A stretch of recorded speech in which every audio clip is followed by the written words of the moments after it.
Ayun, nakatanggap ako ng, ito na, nag-renew kasi ako ng passport nung August yata yun. Oo, August. Nag-renew ako ng passport nung August. Tapos ito, July or August, alimutan ko. Ay, hindi, August, pagdating ko dito. So, August ko siya na-renew. Tapos, ito na siya nga, oh. Oh, dumating na siya. Akala ko October pa kasi nakalagay doon October. So, ito talaga galing sa Pilipinas. At first time ko ito nakatanggap. Talagang galing ka sa Pilipinas. Usually, kukunin mo sa may consulate. Ngayon, sinasend na talaga sa address mo. Ah, ang galing. Oh my God. My goodness, my goodness. Ayan, guys. So, pwede natin umuwi ulit. Pwede umuwi. Uwi tayo ulit. Uwi. Tara! Ito na yung passport. Check natin. So, ito na yung my new passport.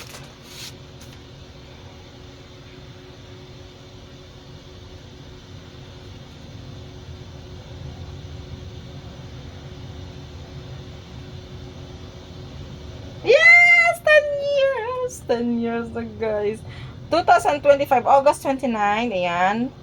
And then, 2025, diba? So, August 28, 2035!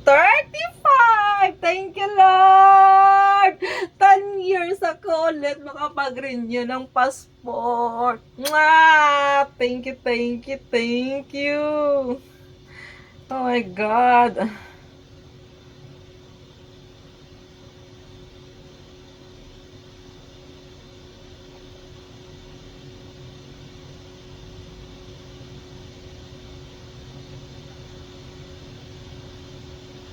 Oh my God! At least medyo maganda-ganda ako dun sa passport ko, guys. So, ay! 2035! Lee. Sharon. Atadero. Ay.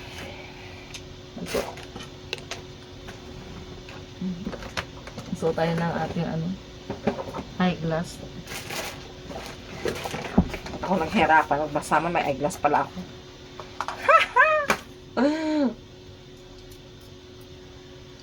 Ayan.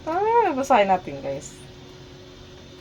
Ayan na, guys. Ang linaw-linaw. Ang ganda ko dito.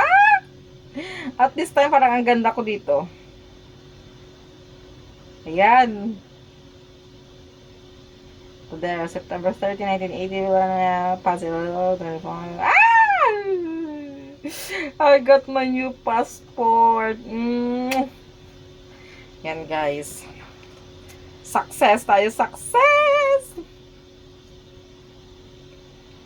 Yay! Thank you, Lord. Ayan, nag-got my new passport, guys. So, ngayon, tatanungin ko yung aking amo kung hindi man ako uwi, anong gagawin namin kasi sa July 2, ma-expire yung visa ko next year.